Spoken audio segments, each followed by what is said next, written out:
What's up, y'all? It's your boy Eddie, my brother Andy.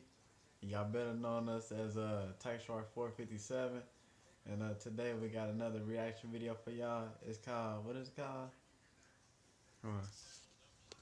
Three Scary Creepy Pasta Stories. And hope y'all like this video. Y'all do. Make sure y'all subscribe, hit that like button, and leave a comment and share. Appreciate it. Let's get to it. There is no free will.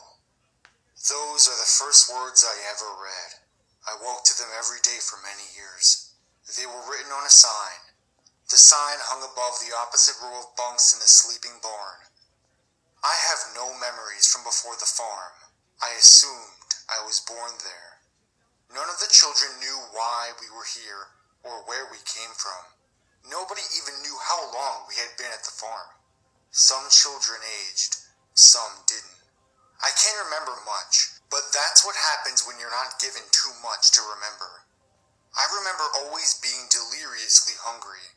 We would be fed 3 small meals a day, but before every one, Headmaster Ranon Zinon would make us watch him sprinkle a few drops of clear liquid from a label-less brown bottle on the food. Then he would serve behind a steel door and slide out each meal through a window so you never knew if your meal was poisoned. Most of us danced around the edges of their food. Nobody was eager to dive in. Not when we had seen a dozen kids turn blue and die in front of us after picking the wrong meal. Several of us rarely ate food. I never ate from my plate. I would scavenge what little clean scraps there were in the garbage. I ate 4 crows, they're just as disgusting as saying implies, and I would go full Renfields and eat flies, ants, dandelions, cockroaches, clovers, and pillbugs. Anything living and somewhat edible. I would keep the spiders. I had a special place for those. The 20 boys and 20 odd girls worked the fields that provided all the food to the farm, a crumbling wood compound fenced by tall barbed wire, and the surrounding woods. Past that, the wilderness. Even though there wasn't spotlights or guards, the farm was much more inescapable than a prison. Every few weeks, Headmaster Zinon would take the near 100 of us to the edge of his farm, where he would blow a strange brass whistle. Bloodshot German shepherds sprang from the underbrush as if they had been waiting for his call, mouths foaming as they gnashed their teeth on the rusted barbed wire, threatening to break in and chew us alive as the headmaster coldly smiled and spoke with a voice that sounded like gunshots fired far away.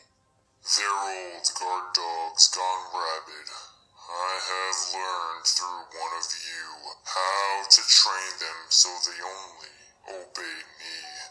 And if you run, they will kill you or make you wish you'd stayed here with me. The farm never had answers. Very few people came. The rare delivery trucks, a prison bus, a black-tinted window Thunderbird that made a powerful turbine roar, as if rocket engines were installed under the hood, and they only dealt with the headmaster, the only person to leave with the driver of the Thunderbird. There was a rumor that we were not real kids at all, that Headmaster Zinon was a demon who crafted us all from blood and ash. We never dared to speak to the headmaster, and asking a question was ludicrous, as a question would mean a touch from his hard, cruel hand. A hand that made the surrounding air a pincushion of pain that would sting your skin, even if his hand grazed yours. But above the poisonings, backbreaking labor and cleaning, scavenging for food and never knowing a single day what was going on, we feared the nights worst of all. Being exhausted from working in the fields all day wasn't enough to overcome the fear to sleep. When it was darkest and the air had fallen still, we would hear the headmaster's creaking footsteps just appear in the center of the drafty barn without any kind of warning. Sometimes, we would hear him walk out on the roof, up the walls, on the ceiling. I can still hear his breathing if I close my eyes.